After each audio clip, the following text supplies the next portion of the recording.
1 ಸಮುವೇಲನು ಅಧ್ಯಾಯ 30. ದಾವೀದನೂ ಅವನ ಜನರು 3ನೆಯ ದಿನ ಚಿಕ್ಲಗ್ ಊರನ್ನು ಮುಟ್ಟಿದರು. ಅಷ್ಟರೊಳಗೆ ಅಮಾಲೇಕ್ಯರು ದಂಡೆತ್ತಿ ದಕ್ಷಿಣ ಪ್ರಾಂತಕ್ಕೂ ಚಿಕ್ಲಗ್ ಊರಿಗೂ ಬಂದು ಚಿಕ್ಲಗ್ ಊರನ್ನು ಸುಟ್ಟು ಹಾಳು ಮಾಡಿ ಅದರಲ್ಲಿದ್ದ ಎಲ್ಲ ಹೆಂಗಸರನ್ನೂ ಚಿಕ್ಕವರನ್ನೂ ದೊಡ್ಡವರನ್ನೂ ಸೆರೆ ಹಿಡಿದುಕೊಂಡು ಹೋಗಿದ್ದರು. ಆದರೆ ಯಾರನ್ನೂ ಕೊಂದಿರಲಿಲ್ಲ. ದಾವೀದನು ಅವನ ಜನರು ತಮ್ಮ ಊರಿಗೆ ಬಂದಾಗ ಅದು ಸುಡಲ್ಪಟ್ಟಿರುವುದನ್ನು, ತಮ್ಮ ಹೆಂಡತಿಯರೂ ಗಂಡು ಹೆಣ್ಣು ಮಕ್ಕಳು ಸೆರೆಯಾಗಿ ಒಯ್ಯಲ್ಪಟ್ಟಿರುವುದನ್ನೂ ಕಂಡು ಅವರು ತಮ್ಮಿಂದಾಗುವಷ್ಟು ಕಾಲ ಗಟ್ಟಿಯಾಗಿ ಅತ್ತರು. ದಾವೀದನ 2 ಹೆಂಡತಿಯರಾದ ಇಜ್ರೇಲಿನವಳಾದ ಅಹೀನೋವಮಳು, ಕರ್ಮೇಲ್ಯನಾದ ನಾಬಾಲನ ಹೆಂಡತಿಯಾಗಿದ್ದ ಅಬೀಗೈಲಳು ಸೆರೆಯಾಗಿ ಹೋಗಿದ್ದರು. ಇದಲ್ಲದೆ ಜನರು ತಮ್ಮ ಗಂಡು ಹೆಣ್ಣು ಮಕ್ಕಳಿಗಾಗಿ ಮನಸ್ಸಿನಲ್ಲಿ ಬಹಳವಾಗಿ ನೊಂದುಕೊಂಡು ದಾವೀದನನ್ನು ಕಲ್ಲೆಸೆದು ಕೊಲ್ಲಬೇಕೆಂದಿದ್ದರಿಂದ ಅವನು ಬಲು ಇಕ್ಕಟ್ಟಿನಲ್ಲಿ ಬಿದ್ದನು. ಆದರೂ ಅವನು ತನ್ನ ದೇವರಾದ ಯೆಹೋವನಲ್ಲಿ ತನ್ನನ್ನು ಬಲಪಡಿಸಿಕೊಂಡು ಅಹೀಮೆಲೆಕನ ಮಗನಾದ ಎಬ್ಯಾತಾರನಿಗೆ, ದಯವಿಟ್ಟು ಏಫೋದನ್ನು ಇಲ್ಲಿಗೆ ತೆಗೆದುಕೊಂಡು ಬಾ ಎಂದು ಹೇಳಲು ಅವನು ತಂದನು. ಆಗ ದಾವೀದನು ಯೆಹೋವನನ್ನು, ನಾನು ಆ ಗುಂಪನ್ನು ಹಿಂದಟ್ಟಬಹುದೋ, ಅದು ನನಗೆ ಸಿಕ್ಕುವುದೋ ಎಂದು ಕೇಳಲು ಆತನು, ಹಿಂದಟ್ಟು, ಅದು ನಿನಗೆ ಸಿಕ್ಕುವುದು, ನೀನು ಎಲ್ಲರನ್ನೂ ಬಿಡಿಸಿಕೊಂಡು ಬರುವಿ ಎಂದು ಉತ್ತರ ಕೊಟ್ಟನು. ದಾವೀದನು ಅವನ ಸಂಗಡ ಇದ್ದ 600 ಮಂದಿ ಸೈನಿಕರೂ ಹೊರಟು ಬೇಸೋರ್ ಹಳ್ಳಕ್ಕೆ ಬಂದ ಮೇಲೆ ಆ ಹಳ್ಳದಿಂದ ಮೇಲೆ ಹತ್ತಲಾರದಷ್ಟು ಆಯಾಸಗೊಂಡ 200 ಜನರು ಅಲ್ಲೇ ನಿಂತು ಬಿಟ್ಟದ್ದರಿಂದ ದಾವೀದನು ಉಳಿದ 400 ಜನರನ್ನೇ ಕರೆದುಕೊಂಡು ಮುಂದೆ ನಡೆದನು. ಅವನ ಜನರು ಅಡವಿಯಲ್ಲಿ ಒಬ್ಬ ಐಗುಪ್ತನು ಬಿದ್ದಿರುವುದನ್ನು ಕಂಡು ಅವನನ್ನು ದಾವೀದನ ಬಳಿಗೆ ತಂದು ಅವನಿಗೆ ರೊಟ್ಟಿ ತಿನ್ನಿಸಿ ನೀರು ಕುಡಿಸಿ ಅಂಜೂರ ಹಣ್ಣಿನ ಉಂಡೆಯನ್ನೂ 2 ದ್ರಾಕ್ಷಿ ಗೊಂಚಲುಗಳನ್ನೂ ಕೊಟ್ಟರು. 3 ದಿವಸ ಹಗಲಿರುಳು ಅನ್ನಪಾನವಿಲ್ಲದ್ದರಿಂದ ಬಹಳವಾಗಿ ಬಳಲಿ ಹೋಗಿದ್ದ ಇವನು ಅವುಗಳನ್ನು ತಿನ್ನುತ್ತಲೇ ಚೇತರಿಸಿಕೊಂಡನು. ಆಗ ದಾವೀದನು ಅವನನ್ನು, ನೀನು ಯಾರ ಕಡೆಯವನು, ಎಲ್ಲಿ ಅವನು ಎಂದು ಕೇಳಲು ಅವನು, ನಾನು ಐಗುಪ್ತನು, ಒಬ್ಬ ಅಮಾಲೇಕ್ಯನ ದಾಸನು. ನಾನು 3 ದಿನಗಳ ಹಿಂದೆ ಅಸ್ವಸ್ಥನಾಗಿ ಮಲಗಿಕೊಂಡದ್ದರಿಂದ ನನ್ನ ಯಜಮಾನನು ನನ್ನನ್ನು ಬಿಟ್ಟು ಹೋದನು. ನಾವು ಕೆರೇತ್ಯರು, ಯಹೂದ್ಯರು, ಕಾಲೇಬ್ಯರು ಇರುವ ದಕ್ಷಿಣ ಪ್ರಾಂತವನ್ನು ಸೂರೆ ಮಾಡಿ ಚಿಕ್ಲಗ್ ಊರನ್ನು ಸುಟ್ಟು ಬಿಟ್ಟು ಬಂದೆವು ಎಂದು ಉತ್ತರ ಕೊಟ್ಟನು. ಅನಂತರ ದಾವೀದನು, ನೀನು ನನ್ನನ್ನು ಆ ಗುಂಪು ಇರುವ ಸ್ಥಳಕ್ಕೆ ಕರಕೊಂಡು ಹೋಗುವಿಯೋ ಎಂದು ಕೇಳಿದ್ದಕ್ಕೆ ಅವನು, ನೀನು ನನ್ನನ್ನು ಕೊಲ್ಲುವುದಿಲ್ಲವೆಂದೂ ನನ್ನ ಯಜಮಾನನ ಕೈಗೆ ಒಪ್ಪಿಸುವುದಿಲ್ಲವೆಂದು ದೇವರ ಹೆಸರಿನಲ್ಲಿ ಪ್ರಮಾಣ ಮಾಡಿದರೆ ನಿನ್ನನ್ನು ಆ ಗುಂಪಿನವರ ಬಳಿಗೆ ಕರಕೊಂಡು ಹೋಗುವೆನು ಅಂದನು. ಅವರು ಅಲ್ಲಿಗೆ ಹೋದಾಗ ಆ ಗುಂಪಿನವರು ತಮಗೆ ಫಿಲಿಷ್ಟಿಯ ಯಹೂದ ಪ್ರಾಂತಗಳಲ್ಲಿ ದೊರಕಿದ ದೊಡ್ಡ ಕೊಳ್ಳೆಯ ನಿಮಿತ್ತವಾಗಿ ಸಂತೋಷಿಸಿ ಉಂಡು ಕುಡಿದು ಕುಣಿದಾಡುತ್ತಾ ಅಲ್ಲಿನ ಬಯಲಿನಲ್ಲಿ ವ್ಯಾಪಿಸಿಕೊಂಡಿದ್ದರು. ದಾವೀದನು ಮರುದಿನ ಹೊತ್ತಾರೆಯಿಂದ ಸೂರ್ಯಾಸ್ತಮಾನದವರೆಗೂ ಅವರನ್ನು ಸಂಹರಿಸಿದನು. ಒಂಟೆಗಳನ್ನು ಹತ್ತಿ ಓಡಿಹೋದ 400 ಮಂದಿ ಪ್ರಾಯಸ್ಥರ ಹೊರತು ಬೇರೆ ಯಾರೂ ತಪ್ಪಿಸಿಕೊಳ್ಳಲಿಲ್ಲ. ದಾವೀದನು ತನ್ನ 2 ಹೆಂಡತಿಯರನ್ನು ಅಮಾಲೇಕ್ಯರು ಒಯ್ದಿದ್ದ ಎಲ್ಲ ಕೊಳ್ಳೆಯನ್ನು ಬಿಡಿಸಿಕೊಂಡನು. ಅಮಾಲೇಕ್ಯರು ಒಯ್ದಿದ್ದ ಚಿಕ್ಕ ದೊಡ್ಡ ಒಡವೆಗಳಾಗಲಿ ಗಂಡು ಹೆಣ್ಣು ಮಕ್ಕಳಾಗಲಿ ಒಂದನ್ನೂ ಬಿಡದೆ ಎಲ್ಲವನ್ನೂ ತಿರುಗಿ ತೆಗೆದುಕೊಂಡು ಬಂದನು. ಇದಲ್ಲದೆ ದಾವೀದನು ಶತ್ರುಗಳ ದನಕುರಿಗಳನ್ನು ತೆಗೆದುಕೊಂಡನು. ಅವನ ಜನರು, ಇವು ದಾವೀದನ ಕೊಳ್ಳೆ ಎಂದು ಹೇಳಿ ಅವುಗಳನ್ನು ತಮ್ಮ ದನಗಳ ಮುಂದಾಗಿ ಹೊಡಕೊಂಡು ಬಂದರು. ಅನಂತರ ದಾವೀದನು ಮೊದಲು ಆಯಾಸದಿಂದ ತನ್ನ ಹಿಂದೆ ಬರಲಾರದೆ ಬೇಸೋರ್ ಹಳ್ಳದ ಹತ್ತಿರ ಇಳಿದಿದ್ದ 200 ಜನರ ಬಳಿಗೆ ಹೋಗುತ್ತಿರುವಾಗ ಅವರು ಅವನನ್ನೂ ಅವನೊಂದಿಗಿದ್ದ ಜನರನ್ನೂ ಎದುರುಗೊಳ್ಳ ಬಂದರು. ದಾವೀದನು ಅವರನ್ನು ಸಂಧಿಸಿ ಅವರ ಕ್ಷೇಮ ಸಮಾಚಾರವನ್ನು ವಿಚಾರಿಸಿದನು. ಆಗ ದಾವೀದನ ಜೊತೆಯಲ್ಲಿ ಹೋಗಿದ್ದ ಜನರಲ್ಲಿ ದುಷ್ಟರು ಮೂರ್ಖರು ಆದ ಕೆಲವು ಮಂದಿ, ಇವರು ನಮ್ಮ ಸಂಗಡ ಬಾರದ್ದರಿಂದ ನಾವು ಬಿಡಿಸಿಕೊಂಡು ಬಂದ ಕೊಳ್ಳೆಯಲ್ಲಿ ಇವರಿಗೆ ಏನೂ ಸಿಕ್ಕುವುದಿಲ್ಲ, ತಮ್ಮ ತಮ್ಮ ಹೆಂಡರು ಮಕ್ಕಳನ್ನು ಕರಕೊಂಡು ಹೋಗಿಬಿಡಲಿ ಅಂದರು.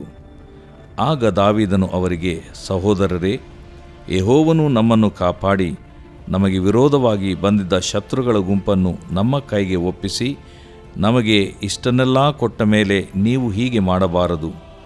ಈ ವಿಷಯದಲ್ಲಿ ನಿಮ್ಮ ಮಾತನ್ನು ಯಾರು ಕೇಳುವರು? ಯುದ್ಧ ಮಾಡಿದವನಿಗೆ ಸಿಕ್ಕುವಷ್ಟು ಪಾಲು ಸಾಮಾನು ಕಾಯ್ದವನಿಗೂ ಸಿಕ್ಕಬೇಕು, ಉಭಯರಿಗೂ ಸಮಭಾಗವಾಗಬೇಕು ಎಂದು ಉತ್ತರ ಕೊಟ್ಟನು. ದಾವೀದನು ಇಸ್ರಾಯೇಲ್ಯರಲ್ಲಿ ಇದನ್ನು ಕಟ್ಟಳೆಯನ್ನಾಗಿ ನೇಮಿಸಿದ್ದರಿಂದ ಇಂದಿನವರೆಗೂ ಹಾಗೆಯೇ ನಡೆಯುತ್ತಾ ಬಂದಿದೆ. ದಾವೀದನು ಚಿಕ್ಲಗಿಗೆ ಬಂದ ನಂತರ ತನ್ನ ಸ್ನೇಹಿತರಾದ ಯಹೂದ ಹಿರಿಯರಿಗೆ ಕೊಳ್ಳೆಯ ಒಂದು ಭಾಗವನ್ನು ಕಳುಹಿಸಿ, ಇಗೋ, ಯೆಹೋವನ ಶತ್ರುಗಳನ್ನು ಸೂರೆ ಮಾಡಿ ತಂದವುಗಳಲ್ಲಿ ಇದು ನಿಮಗೆ ಬಹುಮಾನವಾಗಿರಲಿ ಎಂದು ಹೇಳಿಸಿದನು. ಬಹುಮಾನ ಹೊಂದಿದವರು ಯಾರೆಂದರೆ ಬೇತೇಲಿನವರು, ದಕ್ಷಿಣ ಪ್ರಾಂತದ ರಾಮೋತಿನವರು, ಯತ್ತೀರಿನವರು, ಅರೂಯೇರಿನವರು, ಸಿಪ್ಮೋತಿನವರು, ಎಷ್ಟೆಮೋವದವರು, ರಾಕಾಲಿನವರು, ಎರಹ್ಮೇಲ್ಯರು, ಕೇನ್ಯರು, ಹೊರ್ಮದವರು, ಬೋರಾಷಾನಿನವರು, ಆತಾಕಿನವರು, ಹೆಬ್ರೋನಿನವರು ಮತ್ತು ದಾವೀದನೂ ಅವನ ಜನರೂ ಸಂಚರಿಸುತ್ತಿದ್ದ ಇತರ ಎಲ್ಲ ಸ್ಥಳಗಳವರು ಇವರೇ. ದೇವರು ಪ್ರೀತಿಸುವ ಪ್ರೀತಿಯ ಬಿಗ್ ಜೆ ಟಿವಿ ಪ್ರಿಯ ವೀಕ್ಷಕರಿಗೆ ನಮ್ಮ ಕರ್ತನಾದ ಯೇಸು ಕ್ರಿಸ್ತನ ಹೆಸರಿನಲ್ಲಿ ವಂದಿಸಿ ಸ್ವಾಗತಿಸ್ತಿದ್ದೇವೆ. ಬನ್ನಿರಿ, ಇಂದು ನಾವು ಅಧ್ಯಯನ ಮಾಡಲಿಕ್ಕಿರುವಂಥದ್ದು ಮೊದಲನೇ ಸಮುವೇಲ 30ನೇ ಅಧ್ಯಾಯದ first book of Samuel chapter 30. 29ನೇ ಅಧ್ಯಾಯದಲ್ಲಿ ನಡೆದಂಥ ಒಂದು ಘಟನೆ ಭಾಳ ಇಂಟ್ರೆಸ್ಟಿಂಗ್ ಆದಂಥ, ಕುತೂಹಲಕಾರಿಯಾದಂಥ ಒಂದು ಘಟನೆ. ಯಾಕಂತ ಹೇಳಿದ್ರೆ, ಒಂದು ಕಡೆಯಿಂದ ಇಸ್ರಾಯೇಲರು ಬರ್ತಾ ಇದ್ದಾರೆ ಸೌಲನ ನಾಯಕತ್ವದಲ್ಲಿ, ಲಕ್ಷಾಂತರ ಜನರು. ಇನ್ನೊಂದು ಕಡೆಗೆ ಫಿಲಿಸ್ಟಿಯರು ಯುದ್ಧಕ್ಕೆ ಬರ್ತಾ ಇದ್ದಾರೆ. ಯುದ್ಧಕ್ಕೆ ಬರ್ತಾ ಇದ್ದಂಥ ವೇಳೆಯಲ್ಲಿ ಫಿಲಿಸ್ಟಿಯರು ಇದ್ದಕ್ಕಿದ್ದ ಹಾಗೆ ನೋಡಿದರೆ ದಾವೀದನು ಮತ್ತು 600 ಇಬ್ರಿಯರು ಕೂಡ ಇಬ್ರಿಯರ ಜೊತೆಯಲ್ಲಿ ಯುದ್ಧ ಮಾಡಲಿಕ್ಕೆ ಬರ್ತಾ ಇದ್ದಾರೆ ಎಂಬಂಥದ್ದನ್ನು ನೋಡಿಬಿಟ್ಟು ಅಲ್ಲಿಗೆ ಇವರನ್ನೆಲ್ಲ ಕರ್ಕೊಂಡು ಬಂದಿದ್ದು ಯಾರಂತ ಅರಸನಾದಂಥ ಆಕೀಷನ್ನು ನೋಡಿಬಿಟ್ಟು ಇವರನ್ನು ಕಳಿಸ್ಬಿಡ ಅಂತ ಹೇಳಿದಾಗ ಆಕೀಷನು ಒಳ್ಳೆ ಸಾಕ್ಷಿಯನ್ನು ದಾವೀದನ ಬಗ್ಗೆ ಹೇಳ್ತಾನೆ. ಅದೇನೆಂದರೆ, ಸೌಲನನ್ನು ಬಿಟ್ಟು ಇಂದಿನವರೆಗೆ ಅಂದರೆ ಸುಮಾರು 1 ವರ್ಷ 4 ತಿಂಗಳು ಒಂದು ಅಪರಾಧ ಕೂಡ ನಾನು ನೋಡಲಿಲ್ಲ. ಹಾಗಾದರೆ ಹತ್ರ 1.5 ವರ್ಷದಲ್ಲಿ ಒಂದು ತಪ್ಪು ಕೂಡ ನಾನು ಕಂಡು ಹಿಡಿಯಲಿಲ್ಲ ಎಂಬುದಾಗಿ ಒಬ್ಬ ಅನ್ಯ ವ್ಯಕ್ತಿ, ಒಬ್ಬ ದೇವ ಭಕ್ತನ ಬಗ್ಗೆ ಸಾಕ್ಷಿ ಕೊಟ್ಟಂಥದ್ದು ಭಾಳ ಗ್ರೇಟ್, ಸೂಪರ್ ಅಂತ ಹೇಳ್ಬೋದು. ಕಡೆಗೆ ದಾವೀದನು ಯಾಕೆ ನಾನು ಯುದ್ಧಕ್ಕೆ ಬರಬಾರ್ದು ಎಂಬುದಾಗಿ ಕೇಳ್ತಾನೆ. ಅಲ್ಲಿ ಕೂಡ ದೇವರೊಂದು ಪ್ಲ್ಯಾನ್ ಇತ್ತು, ಯಾಕೆ ಯುದ್ಧಕ್ಕೆ ಬರಬಾರ್ದು ಎಂಬುದಾಗಿ. ಹೋಗಿದ್ರೆ ಏನಾಗ್ತಿತ್ತು ದಾವೀದನ ಯುದ್ಧಕ್ಕೆ, ಅಥವಾ ಹೋಗದೇ ಇದ್ದದ್ದಕ್ಕೆ ಏನು ಕಾರಣ, ನಾವು ಮುಂದಿನ ಅಧ್ಯಾಯದಲ್ಲಿ ನೋಡಲಿಕ್ಕಿದ್ದೇವೆ ಏನು ಕಾರಣ ಅಂತ ಹೇಳಿಬಿಟ್ಟು. ಕಡೆಗೆ ದಾವೀದನು ಏನು ಮಾಡ್ತಾನೆ, ತನ್ನ 600 ಜನರನ್ನು ಕರ್ಕೊಂಡು ಹಿಂದಿರುಗಿ ಚಿಗ್ಲಕ್ ಎಂಬ ಸ್ಥಳಕ್ಕೆ ಬರ್ತಾನೆ. ಚಿಗ್ಲಕ್ನಿಂದ 600 ಜನರು ಬಂದಂಥ ಇಜ್ರೇಲ್ ಎಂಬಂಥ ಸ್ಥಳ, ಯಾಕಂದರೆ ಅವರು ಬಂದಂಥ ಸ್ಥಳ ಇಜ್ರೇಲ್ ಅಂದರೆ ದೇವರು ಬಿತ್ತುವನು ಎಂಬಂಥ ಅರ್ಥ ಇರುವಂಥ ಸ್ಥಳಕ್ಕೆ ಅವರು ಬಂದಿದ್ದರು. ಇಲ್ಲ, ಇಸ್ರಾಯೇಲರು ಬಂದಿದ್ದರು. ಆದರೆ ದಾವೀದನ ಜನರು ಮತ್ತು ಫಿಲಿಸ್ಟಿಯರು ಬಂದಂಥ ಸ್ಥಳ ಆಫೇಕಿನಲ್ಲಿ, ಆಫೇಕ್ ಅಂತ ಹೇಳಿದರೆ ಬಲ ಅಂತ ಹೇಳ್ಬಿಟ್ಟು, ಇಸ್ರಾಯೇಲರು ಇಜ್ರೇಲಿಗೆ ಬಂದಿದ್ದರು. ಆದರೆ ಫಿಲಿಸ್ಟಿಯರು ಮತ್ತು ದಾವೀದನವರು ಆಫೇಕಿಗೆ ಬಂದಿದ್ದರು. ಆಫೇಕ್ ಅಂದರೆ ಬಲ ಎಂಬಂಥ, ಶಕ್ತಿ ಎಂಬಂಥ ಸ್ಥಳಕ್ಕೆ ಬಂದಿದ್ದರು. ಸರಿ, ಈ ಅಲ್ಲಿಗೆ ಬರಬೇಕಾದ್ರೆ ಅಂದರೆ ಚಿಗ್ಲಕ್ನಿಂದ ಆಫೇಕ್ಗೆ ಬರಬೇಕಾದ್ರೆ ಸುಮಾರು 3 ದಿನಗಳ ಪ್ರಯಾಣ. ಮತ್ತು ಹೊರಟೋಗಂತ ಹೇಳ್ಬಿಟ್ಟು ಆಕೀಷನ್ ಹೇಳಿದಾಗ ಇನ್ನೂ 3 ದಿನಗಳ ಪ್ರಯಾಣ ನಡ್ಕೊಂಡು ಹೋಗಬೇಕು. ಬಸ್ಸು, ಆಟೋ, ಫ್ಲೈಟು, ಟ್ರೈನು ಯಾವುದೂ ಇಲ್ಲ. 3 ದಿನ ನಡ್ಕೊಂಡು ಹೋಗಬೇಕು 600 ಜನರು, ಪ್ಲಸ್ ಇನ್ನೊಂದು 3 ದಿನ ನಡಿಬೇಕು. 6 ದಿನ ಯಾರಾದರೂ ನಡೆದು ಬಿಟ್ಟರೆ, ಒಂದಿನ ನಡೆದು ಬಿಟ್ರೇ ಭಾಳ ಟೆನ್ಷನ್ ಆಗಿಬಿಡ್ತಾರೆ. 1 ಕಿಲೋಮೀಟ್ರ್ ನಡೆದ್ರೇ ಭಾಳ ಜನರಿಗೆ ಕಷ್ಟ. ಆದರೆ 600 ಜನರು, ದಾವೀದನ ಜೊತೆಯಲ್ಲಿ ಇದ್ದಂಥ 600 ಜನರು ಬಂದು ಈ ಕಡೆ ಯುದ್ಧಕ್ಕಂತ ಬಂದು ಹಿಂದಿರುಗಿ ರಿಟರ್ನ್ ಹೋಗು ಅಂತ ಹೇಳಿದಾಗ ಹೊರಟು ಹೋಗ್ತಾರೆ. ಆದರೆ ಫಿಲಿಸ್ಟಿಯರು ಏನು ಮಾಡ್ತಾರೆ, ಇಸ್ರಾಯೇಲರ ಮೇಲೆ ಯುದ್ಧ ಮಾಡಲಿಕ್ಕೆ ಹೊರಟು ಹೋಗ್ತಾರೆ. ಅವರು ಆ 3 ದಿನ ಆದಮೇಲೆ ಹಿಂದಿರುಗಿ ಬಂದಾಗ ಏನಾಯಿತು? ಶಾಕಿಂಗ್ ನ್ಯೂಸ್, ಬ್ರೇಕಿಂಗ್ ನ್ಯೂಸ್ ಏನಂದರೆ, ಮೊದಲನೇ ಸಮುವೇಲ 31 ಚಿಗ್ಲಕ್ ಊರನ್ನು ಮುಟ್ಟಿದಾಗ ಅಮಾಲೇಕ್ಯರು ದಂಡೆತ್ತಿ ಬಂದು ಚಿಗ್ಲಕ್ ಊರಿಗೂ ಬಂದು ಚಿಗ್ಲಕ್ ಊರನ್ನು ಸುಟ್ಟು ಹಾಳು ಮಾಡಿಬಿಟ್ಟಿದ್ರು. ದಾವಿದನಿಗೆ ಆಕೀಷನು ಕೊಟ್ಟಂಥ ಊರು ಒಂದೇ ಒಂದು ಗ್ರಾಮ. ಅದನ್ನು ಕೂಡ ಇವರು ಅಮಾಲೇಕ್ಯರು ಎಲ್ಲಿಂದೋ ಬಂದು ಈ ಅಮಾಲೇಕ್ಯರು ಏನು ಮಾಡಿಬಿಟ್ಟಿದ್ದಾರೆ? ಸುಟ್ಟು ಬಿಟ್ಟಿದ್ದಾರೆ. ಸುಟ್ಟಿದ್ದು ಅಷ್ಟೇ ಅಲ್ಲ, ಆ ಚಿಗ್ಲಕ್ ಊರಿನಲ್ಲಿದ್ದ ಎಲ್ಲ ಹೆಂಗಸರನ್ನು, ಚಿಕ್ಕವರನ್ನು, ದೊಡ್ಡವರನ್ನು ಸೆರೆ ಹಿಡಿದುಕೊಂಡು ಹೋಗಿಬಿಟ್ಟಿದ್ರು. ಬಂದಿದ್ದು ಒಳ್ಳೇದಾಯ್ತಲ್ವ ದಾವಿದನು. ಇಲ್ದಿದ್ರೆ ಅವರು ಹಾಗೇ ಹೋಗ್ಬಿಟ್ಟು ಯುದ್ಧಕ್ಕೆ ಹೋಗ್ಬಿಟ್ಟು ಯುದ್ಧದಲ್ಲಿ ಎಷ್ಟೋ ಜನ ಸತ್ತು ಹೋಗ್ಬಿಟ್ಟು ಆಗಿದ್ರೆ ಇವರು ಹೆಂಗಸರು, ಮಕ್ಕಳು, ದೊಡ್ಡವ್ರ ಗತಿ ಏನಾಗ್ತಿತ್ತು? ದೇವರು ನೋಡ್ರಿ ಎಲ್ಲ ಪ್ಲ್ಯಾನ್ ಮಾಡಿ ಯುದ್ಧ ಟೈಮ್ನಲ್ಲಿ ಕೂಡ ದೇವರ ಸಾರ್ವಭೌಮತ್ವ, ದ ಸಾವರ್ನಿಟಿ ಆಫ್ ಗಾಡ್, ದೇವರೆಲ್ಲ ಪ್ಲ್ಯಾನ್ ಮಾಡಿಬಿಟ್ಟಿರ್ತಾನೆ. ಮುಂಚೆನೇ ದೇವರು ಯೋಜನೆ ಮಾಡಿಟ್ಟಿರ್ತಾನೆ. ನಾವು ದೇವರ ಜೊತೆಯಲ್ಲಿ ಸಹಕರಿಸಿದರೆ, when we cooperate with God, we will fulfil the plan of God. ದೇವರೊಂದಿಗೆ ಸಹಕಾರ ಮಾಡಿದಂಥ ದಾವಿದನು ಒಂದು ವೇಳೆ ಇಲ್ಲ ನಾನು ಹೋಗಲ್ಲ, ಯುದ್ಧಕ್ಕೆ ಬರ್ತೀನಿ ಎಂಬುದಾಗಿದ್ದರೆ ದಾವಿದನು ದೇವರ ಚಿತ್ತವನ್ನು ಮಿಸ್ ಮಾಡಿಕೊಳ್ತಿದ್ದನು. ಸರಿ, ಕಡೆಗೆ ಏನು ಮಾಡ್ದ? ಸರಿಯಾಗಿ ಒಯ್ಯಲ್ಪಟ್ಟಿರುವಂಥದ್ದು ಯಾರು? ತಮ್ಮ ಹೆಂಡತಿಯರು, ಗಂಡು ಹೆಣ್ಣು ಮಕ್ಕಳು ಸರಿಯಾಗಿ ಒಯ್ಯಲ್ಪಟ್ಟಿರುವುದನ್ನು ಕಂಡು ಅವ್ರು ಏನು ಮಾಡ್ತಾರೆ? ಫಸ್ಟು ರಿಯಾಕ್ಷನು ಪಾಪ, 4ನೇ ವಚನ, ತಮ್ಮಿಂದಾಗುವಷ್ಟು ಕಾಲ ಗಟ್ಟಿಯಾಗಿ ಹತ್ಬಿಟ್ರು. ತಪ್ಪೇನಿಲ್ಲ, ಹತ್ಬಿಟ್ರು. ಅಷ್ಟಕ್ಕೆ ನಿಲ್ಲಿಸಲಿಲ್ಲ. ದಾವಿದನ 2 ಹೆಂಡತಿಯರು ಕೂಡ ಸರಿಯಾಗಿ ಹೋಗಿಬಿಟ್ಟಿದ್ರು. ಸರಿ, ಇಂಥ ಟೈಮ್ನಲ್ಲಿ ದಾವಿದನಿಗೆ ಒಂದು ದೊಡ್ಡ ಟೆನ್ಷನ್. ಏನು? ಜನರು ತಮ್ಮ ಗಂಡು ಹೆಣ್ಣು ಮಕ್ಕಳಿಗಾಗಿ ಮನಸ್ಸಿನಲ್ಲಿ ಬಹಳವಾಗಿ ನೊಂದುಕೊಂಡು ದಾವಿದನನ್ನು ಕಲ್ಲೆಸೆದು ಕೊಲ್ಲಬೇಕೆಂದು ಪ್ಲ್ಯಾನ್ ಮಾಡಿದರು. 6ನೇ ವಚನ. ಈಗ ದಾವಿದನು ಲೋಕದಲ್ಲಿ ಅತ್ಯಂತ ಭಕ್ತಿವಂತನಾದ ವ್ಯಕ್ತಿ. ಈಗೆಲ್ಲ ಅವ್ರು ಏನು ಮಾಡಿಬಿಟ್ರು? ತಮ್ಮ ಮನೆಯನ್ನು, ಊರನ್ನು ಎಲ್ಲ ಬಿಟ್ಟು ದಾವಿದನ ಜೊತೆಗೆ ಅಡವಿಗೆ, ಗುಹೆಗೆ, ಬೆಟ್ಟಕ್ಕೆ ಸಂಚಾರ ಮಾಡಿಕೊಂಡು ಆಡಿಕೊಂಡು ಕಷ್ಟಪಟ್ಕೊಂಡಿದ್ದರು ಇಷ್ಟು ಕಾಲ. ಆದರೆ ಈಗ ತಮ್ಮ ಮಕ್ಕಳು ಹೋಗ್ಬಿಟ್ರಲ್ಲ, ತಮ್ಮ ಹೆಣ್ಣು ಗಂಡು ಮಕ್ಕಳು ಹೋಗ್ಬಿಟ್ರಲ್ಲ, ತಮ್ಮ ಹೆಂಡತಿಯರನ್ನು ಕಳ್ಕೊಂಡ್ರಲ್ಲ ಅಂತ ಹೇಳ್ಬಿಟ್ಟು ಭಾಳ ಕೋಪ ಮಾಡಿಕೊಂಡು ಲೀಡ್ರನ್ನೇ ಕೊಲ್ಲಬೇಕಂತಿದ್ರು. ಲೀಡ್ರಿಗೆ ಅಟ್ಯಾಕ್ ಮಾಡಬೇಕಂತ ರಿವರ್ಸ್ ಆಗಿಬಿಟ್ರು. ಇಂಥದ್ದು ನಾಯಕತ್ವದಲ್ಲಿ ಬರ್ತದೆ. ನಾಯಕನನ್ನು ಭಾಳ ಚೆನ್ನಾಗಿ ಮೆಚ್ಚುತ್ತಾ ಇರ್ತಾರೆ, ಎಲ್ಲ ಇರ್ತಾರೆ, ಇದ್ದಕ್ಕಿದ್ದಂತೆ ರಿವರ್ಸ್. ಅಲ್ಲಿ ಆ ರೀತಿಯಾಗಿ ಆದಾಗ ಅವನು ಬಲು ಇಕ್ಕಟ್ಟಿನಲ್ಲಿದ್ದನು. ಆದರೂ ಅವನು ತನ್ನ ದೇವರಾದ ಯೆಹೋವನಲ್ಲಿ ತನ್ನನ್ನು ಬಲಪಡಿಸಿಕೊಂಡು, ಸ್ವಂತದವರೇ ಬಿಲೀವರ್ಸೇ ರಿವರ್ಸ್ ಆಗಿಬಿಟ್ರೆ, ಅಪ್ಪೋಸ್ ಆಗಿಬಿಟ್ರೆ, ಎದುರಾಗ್ಬಿಟ್ರೆ ಏನು ಮಾಡಬೇಕು? ಲೀಡ್ರು ಏನು ಮಾಡಬೇಕಾದ್ರೆ ದೇವರ ಹತ್ರ ಹೋಗಬೇಕು. ದೇವರ ಹತ್ರ ಹೋಗಿ ಆತನು ಬಲಪಡಿಸಿಕೊಂಡನು. ಮತ್ತು ದಯವಿಟ್ಟು ಏಫೋದನ್ನು ಧರಿಸಿಕೊಂಡು ದೇವ್ರ ಚಿತ್ತ ಏನಂತ ವಿಚಾರಿಸೋಣ ಅಂತೇಳ್ಬಿಟ್ಟು ದಾವಿದನ ಯೆಹೋವನನ್ನು 8ನೇ ವಚನ ಭಾಳ ನೈಸ್, ಭಾಳ ವಂಡರ್ಫುಲ್ ಎಕ್ಸಾಂಪಲ್. ದಾವಿದನು ದೇವರನ್ನು ಕೇಳ್ತಾನೆ, ನಾನು ಆ ಗುಂಪನ್ನು ಹಿಂದಟ್ಟಬಹುದೋ? ಬನ್ನಿರಿ ಫೈಟ್ ಮಾಡೋಣ ಅಂತ ಹೋಗಲಿಲ್ಲರಿ. ಫೈಟ್ ಮಾಡಲಿಕ್ಕೂ ಕೂಡ ದೇವ್ರನ್ನ ಕೇಳ್ತಾನೆ. ಯುದ್ಧ ಮಾಡಲಿಕ್ಕೆ ಕೂಡ ಯುದ್ಧವೀರನಾದ ದಾವಿದನು ತನ್ನ ಮನಸ್ಸಿನ ಪ್ರಕಾರ ಹೋಗಲಿಲ್ಲ. ಇಲ್ಲಿ ಅವನೇನು ಮಾಡ್ತಾನೆ? ದೇವ್ರನ್ನ ಕೇಳ್ತಾನೋ.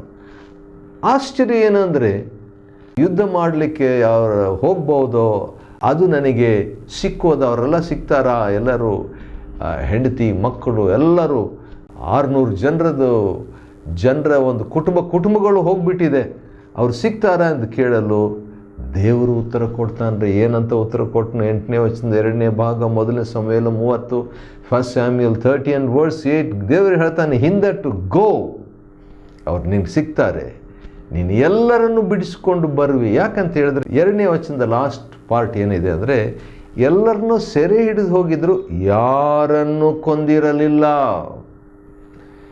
ವೈರಿ ಅಂತ ಹೇಳಿದ ಮೇಲೆ ಯುದ್ಧಕ್ಕೆ ಬಂದಂಥವ್ರು ಕೊಲ್ಲಬೇಕು. ಇದು ಕೂಡ ದೇವರ ಸಾವರ್ನಿಟಿ. ದಾವೀದನು ಭಕ್ತಿವಂತನಾಗಿರುವುದರಿಂದ ಅವರ ಕುಟುಂಬನೂ ಸೇಫ್ ಆಗಿತ್ತು, ಅವನ ಜೊತೆಗಿದ್ದಂಥವರು ಸೇಫ್ ಆಗಿದ್ದರು. ಒಬ್ಬರು ಕೊಲ್ಲಲ್ಪಟ್ಟಿರಲಿಲ್ಲ, ಒಬ್ಬರಿಗೇನಾಗಲಿಲ್ಲ. ವಾವ್. ಆಗ ದಾವೀದನು ಏನು ಆಮೇಲೆ ದೇವರು ಉತ್ತರ ಕೊಡ್ತಾನೆ ರೀ, ದೇವರು ಮಾತಾಡ್ತಾನೆ. ಯಾಕಂದರೆ ಲೋಕದಲ್ಲಿ ಅತ್ಯಂತ ಭಕ್ತಿವಂತನಾದ ವ್ಯಕ್ತಿ ದಾವೀದನಿದ್ದಾನೆ. ಆದ ಕಾರಣ ದಾವೀದನ ಹತ್ರ ಇನ್ನೂ ಮಾತಾಡಿದನು. ದಾವೀದನ ಅವನ ಸಂಗಡಿದ್ದಂಥ 600 ಜನರು ಅವರು ಬೆಸೋರ್ ಎಂಬ ಸ್ಥಳಕ್ಕೆ ಹೋದರು. ಬೆಸೋರ್ ಅಂದರೆ ಚಿಯರ್ಫುಲ್, ಹರ್ಷ ಅಂತ ಹೇಳ್ಬಿಟ್ಟು. ಸೊ ದಾವೀದನಿಗೆ ಇಷ್ಟೊತ್ತು ಗಟ್ಟಿಯಾಗಿ ಹತ್ರ ಅಲ್ವಾ, ಶಕ್ತಿ ಎಷ್ಟಿದೆಯೋ ಅಷ್ಟೊತ್ತು ಅವರು ಹತ್ತರು. ಈಗ ಅವರಿಗೆ ಸಂತೋಷ, ಹರ್ಷ ಸಿಗಲಿಕ್ಕಿದೆ. ಆದ ಕಾರಣ ಈ 600 ಜನರಲ್ಲಿ 200 ಜನರು ಅಲ್ಲೇ ನಿಂತ್ಕೊಂಡ್ಬಿಟ್ರು, 400 ಜನರು ಈಗ ಹೋದರು. ಯಾಕಂದರೆ ಆ ವಸ್ತುಗಳು ಅವೆಲ್ಲ ಇತ್ತು. ಆದ ಕಾರಣ ಇವ್ರ 200 ಜನರನ್ನು ಆ ರೀತಿಯಾಗಿ 2 ಪಾರ್ಟ್ ಮಾಡಿಬಿಟ್ಟು 200 ಪೀಪಲ್ ನೀವು ಇಲ್ಲೇ ಇರ್ರಿ, ಉಳಿದಂಥವರು ಹೋಗೋಣ ಅಂತ ಹೇಳ್ಬಿಟ್ಟು 400 ಜನ ಹೊರಟೋದ್ರು. ಯಾಕೆ ಇವರು 200 ಜನರು ಹೋಗಲಿಲ್ಲ ಅಂದರೆ, ಅವರಿಗೆ ಆಯಾಸಗೊಂಡು ಹಳ್ಳದಿಂದ, ಯಾಕಂದರೆ ಮೇಲೆ ಕೆಳಗೆ ಈಗ 3 ಡೇಸ್ 3 ದಿನ ಯುದ್ಧಕ್ಕೆ ಹೋದರು. ಯುದ್ಧಕ್ಕೆ ಬರಬೇಡ ಅಂತ ಆಕೀಶ್ ನೀರಿದ ಕಾರಣ ಇನ್ನೊಂದು 3 ದಿವಸ ಪ್ರಯಾಣ ಮಾಡಿ ಬಂದರು. 6 ದಿವಸ ನಡ್ಕೊಂಡು ಹೋದದ್ದರಿಂದ ಅವರಿಗೆ ಹತ್ತಲಾರದಷ್ಟು ಆಯಾಸಗೊಂಡಿದ್ದರಿಂದ 200 ಪೀಪಲ್ ಇದ್ದುಬಿಟ್ರು. ಸರಿ ಅಂತ 400 ಜನರು ಹೋದರು. ಹೋದ್ಮೇಲೆ ಒಬ್ಬ ಐಗುಪ್ತನ ಸಿಗ್ತಾನೆ. ಅವನ ಮುಖಾಂತರವಾಗಿ ಸ್ವಲ್ಪ ಯಾವ ಕಡೆ ಡೈರೆಕ್ಷನ್ಸ್ ಎಲ್ಲಿ ಹೋದ್ರಂತ ತಿಳ್ಕೊಂಡ್ರು. ಯಾಕಂದರೆ ಅವನು ಭಾಳ ವೀಕ್ ಆಗಿದ್ದನು. ಅವನಿಗೆ ಸ್ವಲ್ಪ ನೀರು ಕೊಟ್ಟರು, ರೊಟ್ಟಿ ಕೊಟ್ಟರು, ಅಂಜೂರದ ಹಣ್ಣಿನಿಂದ ಉಂಡೇನು ಕೊಟ್ಟರು, 2 ದ್ರಾಕ್ಷಿ ಗೊಂಚಲನ್ನು ಕೊಟ್ಟರು. ಅಂದರೆ ಇಷ್ಟೊಂದು ವಿಷಯಗಳು ಕೊಟ್ಟಿದ್ದಾರೆ ನೋಡ್ರಿ. ಯುದ್ಧಕ್ಕೆ ಹೋಗಿ ಬಂದಂಥವ್ರು ಇವ್ರ ಹತ್ರ ಸ್ಟಾಕ್ ಇತ್ತು. ಮತ್ತು ಲವ್ ಯುವರ್ ನೇಬರ್, ನಿನ್ನ ನೆರೆಯವನನ್ನು ಪ್ರೀತಿಸು ಅಂತ ಹೇಳ್ಬಿಟ್ಟು ಇವನು ಆ್ಯಕ್ಚುಲಿ ಇವನು ಇನ್ನೊಬ್ಬ ಅಪೋಸಿಷನ್ ಪಾರ್ಟಿ. ಇವನು ಯಾರು? ಐಗುಪ್ತನಾಗಿದ್ದನು. ಐಗುಪ್ತ ದೇಶದಿಂದ ಇವರು ಹೊರಟು ಬಂದ್ರಲ್ಲ, ಆದ ಕಾರಣ ಅಂಥ ಒಬ್ಬ ವ್ಯಕ್ತಿ ಆದರೂ ಕೂಡ ಅನ್ಯನಾದಂಥ ಇವನಿಗೆ ರೊಟ್ಟಿ ಕೊಟ್ಟರು. ಅದನ್ನು ರಿಪೀಟ್ ಮಾಡ್ತಾ ಇದ್ದೀನಿ.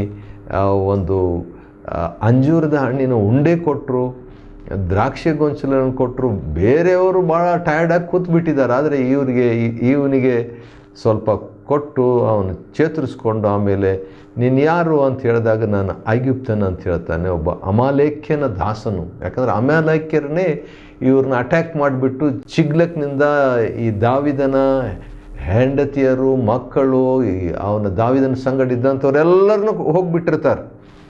ಕಡೆಗೆ ಹೋಗಿ ಅವರು ಅಟ್ಯಾಕ್ ಮಾಡ್ತಾರೆ. ಇವನ ಸಹಾಯ ತಗೊಂಡು ನೋಡಿ, ಅದು ಕೂಡ ದೇವರ ಸಾರ್ವಭೌಮತ್ವ. ದಾವೀದನು ಇಲ್ಲ ನಾನು ಯುದ್ಧ ಮಾಡ್ತೀನಿ ಅಂತ ಆಕೀಶನ್ ಹೇಳ್ಬಿಟ್ಟು ಅಲ್ಲೇ ಇದ್ದುಬಿಟ್ಟಿದ್ರು. ಇದೆಲ್ಲ ಆಗ್ತಿರಲಿಲ್ಲ. ದೇವರ ಪ್ಲ್ಯಾನ್ ಆಗ್ತಿದ್ದಿಲ್ಲ. ಅವ್ರ ಕುಟುಂಬ ಕಾಪಾಡ್ಕೊಳ್ಳಿಕ್ಕೆ ಆಗ್ತಿದ್ದಿಲ್ಲ, ತನ್ನ ಮಕ್ಕಳನ್ನ ನೋಡ್ಕೊಳ್ಳಿಕ್ಕೆ ಆಗ್ತಿದ್ದಿಲ್ಲ, ಅವ್ರನ್ನ ಕಾಪಾಡಲಿಕ್ಕೆ ಆಗ್ತಿದ್ದಿಲ್ಲ. ಆದ ಕಾರಣ ದೇವ್ರನ್ನ ಮಾಡೋದೆಲ್ಲ ಒಳ್ಳೇದು ರೀ. ದೇವ್ರು ಮಾಡೋದೆಲ್ಲ ಒಳ್ಳೆಯದು. ದೇವ್ರ ಸ್ವರವನ್ನು ನಾವು ಕೇಳಿಸ್ಕೊಬೇಕು. ಅದು ಬಾಕ್ಸಿಂಗ್ ಆಗಾಗ ಹೇಳ್ತಾರೆ, how to hear the voice of God. ದೇವರ ಸ್ವರವನ್ನು ಕೇಳಿಸ್ಕೊಳ್ಳೋದು ಹೇಗೆ.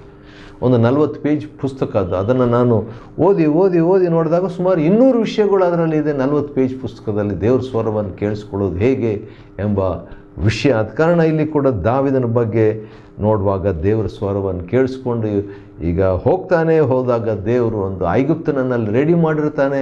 ಅವ್ರನ್ನ ಚೇತರಿಸ್ಕೊಂಡು ಬಲಪಡಿಸೋರು ಕರ್ಕೊಂಡು ಹೋಗ್ತಾರೆ. ಕರೆಕ್ಟ್ ಅಡ್ರೆಸ್ ಅವನು ತೋರಿಸ್ತಾನೆ.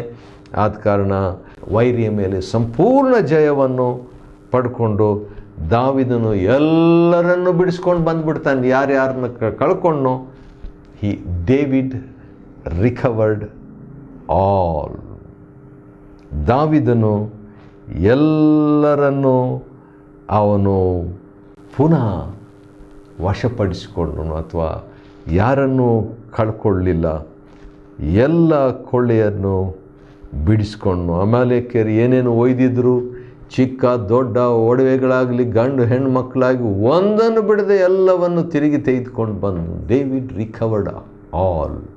ಬ್ರದರ್ ಭಕ್ತ ಸಿಂಗ್ ಎಂಬ ದೇವ್ರ ಸೇವಕರು ಅವರು ಕೊಟ್ಟಂಥ ಒಂದು ಸಂದೇಶ ಒಂದು ಪುಸ್ತಕದಲ್ಲಿದೆ. ಆ ಪುಸ್ತಕದ ಹೆಸರು ಡೇವಿಡ್ ರಿಕವರ್ಡ್ ಆಲ್. ದೇವರು ದಾವೀದನಿಗೆ ಎಲ್ಲವನ್ನು ಪುನಃ ಪಡ್ಕೊಳ್ಳುವಂತೆ ಮಾಡಿದ್ನಂತ ಹೇಳ್ಬಿಟ್ಟು ನಾವು ಕೂಡ ನಮ್ಮ ಜೀವನದಲ್ಲಿ ಏನೆಲ್ಲ ಕಳ್ಕೊಂಡಿದ್ವೋ ಅದನ್ನೆಲ್ಲ ದೇವರು ಹಿಂದಿರುಗಿ ಕೊಡಲಿ. ಆಮೇನ್. ಹೌದು. ಮುಂದೆ ದಾವೀದನು ಶತ್ರುಗಳ ದನ ಕುರಿಗಳನ್ನು ಕೂಡ ಇನ್ನೂ ಎಕ್ಸ್ಟ್ರಾ ಕೂಡ ಬಂತು. ಏನೆಲ್ಲ ಕಳ್ಕೊಂಡ ಅದೆಲ್ಲ ವಾಪಸ್ ಬಂದುಬಿಡ್ತು. ಅಷ್ಟೇ ಅಲ್ಲದೆ ಇನ್ನು ಎಕ್ಸ್ಟ್ರಾ ಕೂಡ ದೇವರು ಕೊಟ್ಬಿಟ್ನ ಅವ್ರಿಗೆ. ಆಶ್ಚರ್ಯ ಅಲ್ಲ? ಎಕ್ಸ್ಟ್ರಾ ಕೂಡ ಆತನು ಕೊಟ್ಟನು. ಅದನ್ನು ಬಿಟ್ಬಿಟ್ಟು ದಾವೀದನು ಆಕೀಷನಿಗೆ ಇಲ್ಲ ನಾನು ಯುದ್ಧಕ್ಕೆ ಬರ್ತೀನಿ ಅಂತ ಹೇಳಿದರೆ ಮಿಸ್ ಮಾಡ್ಕೊಂಡ್ಬಿಡ್ತಿದ್ದ. ಮಕ್ಕಳನ್ನ, ಹೆಂಡತಿ, ಆಸ್ತಿ ಪಾಸ್ತಿ ಎಲ್ಲ ಹೋಗ್ಬಿಡ್ತಿತ್ತು. ಅನಂತರ ದಾವೀದನು ಇದನ್ನೆಲ್ಲ ತಕ್ಕೊಂಡು ಆಯಾಸದಿಂದ ತನ್ನ ಹಿಂದೆ ಬರಲಾರದೆ ಕೆಲವರು ಬೇಸೋರ್ ಅಂತ ಹೇಳಿದ್ರೆ ಹರ್ಷ, ಚಿಯರ್ಫುಲ್ ಅಂಥ ಕಡೆಯಲ್ಲಿ ಒಂದು 200 ಜನ ಕೂತ್ಕೊಂಡಿದ್ರಲ್ಲ ಅಲ್ಲಿಗೆ ಬಂದಾಗ ದಾವೀದನು ಅವರನ್ನು ಸಂಧಿಸಿ ಅವರ ಕ್ಷೇಮ ಸಮಾಚಾರವನ್ನು ವಿಚಾರಿಸ್ತಾನೆ. ಹೆಂಗಿದ್ದೀರಿ ಈಗ, ಹೇಗಿದ್ದೀರಿ, ಯಾಕಂದ್ರೆ ಟಯರ್ಡ್ ಆಗಿದ್ರಲ್ಲ, ಯುದ್ಧಕ್ಕೆ ಬರಲಿಲ್ಲಲ್ಲ ಅಂತ ಹೇಳ್ಬಿಟ್ಟು ಆ 200 ಜನರನ್ನು ದಾವೀದನು ಕೇಳ್ತಾನೆ. ಕೇಳಿದಾಗ ಒಂದು ವಿಚಿತ್ರ ಘಟನೆ ನಡೀತು. ತಿಳ್ಕೊಬೇಕಾ? ನೋಡೋಣ ಬನ್ನಿರಿ. 22ನೇ ವಚನ, 1 ಸ್ಯಾಮ್ಯುಯಲ್ ಚಾಪ್ಟರ್ 30 ವರ್ಸ್ 22. ಏನಾಯ್ತಂದರೆ, ದಾವೀದನ ಜೊತೆಯಲ್ಲಿ ಹೋಗಿದ್ದ ದುಷ್ಟರು, ಮೂರ್ಖರು. ದಾವೀದನ ಜೊತೆಯಲ್ಲಿ ಯುದ್ಧಕ್ಕೆ ಹೋದಂಥ 400 ಜನರು ಎಲ್ಲರೂ ಭಕ್ತಿವಂತರಂತ ತಿಳ್ಕೊಳ್ಬೇಡ್ರಿ. ಲೀಡರ್ ಭಕ್ತಿವಂತನಾಗಿದ್ದ ನಿಜ, ಆದರೆ ಅವನ ಜೊತೆಯಲ್ಲಿ ಹೋದಂಥವರಲ್ಲಿ ಕೆಲವರು ದುಷ್ಟರು, ಮೂರ್ಖರು ಆದ ಕೆಲವು ಮಂದಿ ಏನಂತ ಹೇಳ್ತಾರೆ, ನಾವು ಯುದ್ಧಕ್ಕೆ ಹೋದೆವು 400 ನಮ್ಮಲ್ಲಿ, ಆದರೆ 200 ಜನರು ಇವರು ಯುದ್ಧಕ್ಕೆ ಬರಲಿಲ್ಲ. ಆದ ಕಾರಣ ನಾವು ಏನೇನು ತಂದಿದ್ದೀವೋ ಅವುಗಳಲ್ಲಿ ಪಾಲು ಇವ್ರಿಗೆ ಕೊಡಬಾರ್ದು ಅಂತ ಹೇಳ್ತಾರೆ. ಅದಕ್ಕೆ ದಾವೀದನ ಹೇಗೆ ಹ್ಯಾಂಡಲ್ ಮಾಡ್ದ ಅದನ್ನು ವರ್ಸ್ 23, ಸಹೋದರರೇ. ಆದರೆ ಅವರು ದುಷ್ಟರು.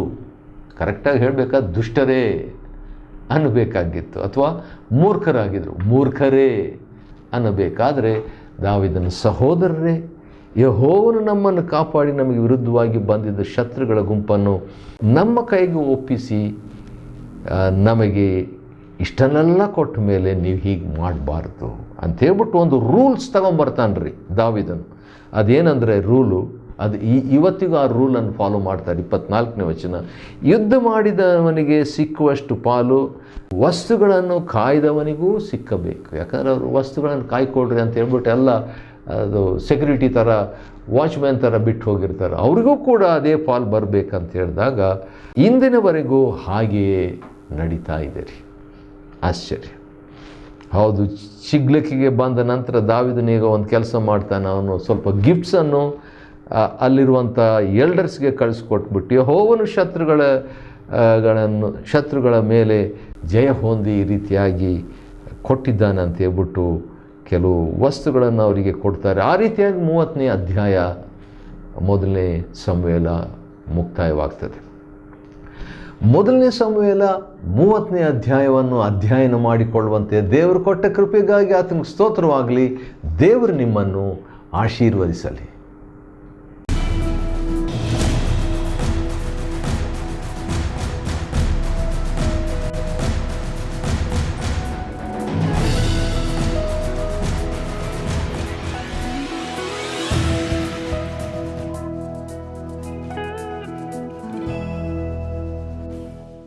Chapter 30. And it came to pass when David and his men were come to Ziklag on the 3rd day that the Amalekites had invaded the south, and Ziklag, and smitten Ziklag, and burned it with fire, and had taken the women captives that were therein. They slew not any, either great or small, but carried them away, and went on their way. So David and his men came to the city, and behold, it was burned with fire, and their wives and their sons and their daughters were taken captives. Then David and the people that were with him lifted up their voice and wept, until they had no more power to weep. And David's 2 wives were taken captives, Ahinoam the Jezreelitess, and Abigail the wife of Nabal the Carmelite. And David was greatly distressed, for the people spake of stoning him, because the soul of all the people was grieved, every man for his sons and for his daughters. But David encouraged himself in the Lord his God. And David said to Abiathar the priest, Ahimelech's son, I pray thee, bring me hither the ephod. And Abiathar brought thither the ephod to David. And David inquired at the Lord, saying, Shall I pursue after this troop? Shall I overtake them? And he answered him, Pursue, for thou shalt surely overtake them, and without fail recover all. So David went, he and the 600 men that were with him, and came to the brook Besor, where those that were left behind stayed. But David pursued, he and 400 men, for 200 abode behind, which were so faint that they could not go over the brook Besor. And they found an Egyptian in the field, and brought him to David, and gave him bread, and he did eat, and they made him drink water. And they gave him a piece of cake of figs, and 2 clusters of raisins. And when he had eaten, his spirit came again to him, for he had eaten no bread, nor drunk any water 3 days and 3 nights. And David said unto him, To whom belongest thou, and whence art thou? And he said, I am a young man of Egypt, servant to an Amalekite, and my master left me, because 3 days agone I felt sick. We made an invasion upon the south of the Cherethites, and upon the coast which belongeth to Judah, and upon the south of Caleb, and we burned Ziklag with fire. And David said to him, Canst thou bring me down to this company? And he said, Swear unto me by God that thou wilt neither kill me nor deliver me into the hands of my master, and I will bring thee down to this company. And when he had brought him down, behold, they were spread abroad upon all the earth, eating and drinking and dancing, because of all the great spoil that they had taken out of the land of the Philistines, and out of the land of Judah. And David smote them from the twilight even unto the evening of the next day, and there escaped not a man of them, save 400 young men, which rode upon camels and fled. And David recovered all that the Amalekites had carried away, and David rescued his 2 wives. And there was nothing lacking to them, neither small nor great, neither sons nor daughters, neither spoil nor anything that they had taken to them. David recovered all. And David took all the flocks and the herds which they drave before those other cattle, and said, This is David's spoil. And David came to the 200 men, which were so faint that they could not follow David, whom they had made also to abide at the brook Besor. And they went forth to meet David, and to meet the people that were with him. And when David came near to the people, he saluted them. Then answered all the wicked men, and men of Belial, of those that went with David, and said, Because they went not with us, we will not give them aught of the spoil that we have recovered, save to every man his wife and his children, that they may lead them away and depart. Then said David, Ye shall not do so, my brethren, with that which the Lord hath given us, who hath preserved us, and delivered the company that came against us into our hand. For who will hearken unto you in this matter? But as his part is that goeth down to the battle, so shall his part be that tarrieth by the stuff. They shall part alike. And it was so from that day forward, that he made it a statute and an ordinance for Israel unto this day. And when David came to Ziklag, he sent of the spoil unto the elders of Judah, even to his friends, saying, Behold, a present for you of the spoil of the enemies of the Lord. To them which were in Bethel, and to them which were in South Ramoth, and to them which were in Jatir, and to them which were in Aroer, and to them which were in Siphmoth, and to them which were in Eshtemoa, and to them which were in Rechal, and to them which were in the cities of the Jerahmeelites, and to them which were in the cities of the Kenites, and to them which were in Homa, and to them which were in Korashan, and to them which were in Atak, and to them which were in Hebron, and to all the places where David himself and his men were wont to haunt.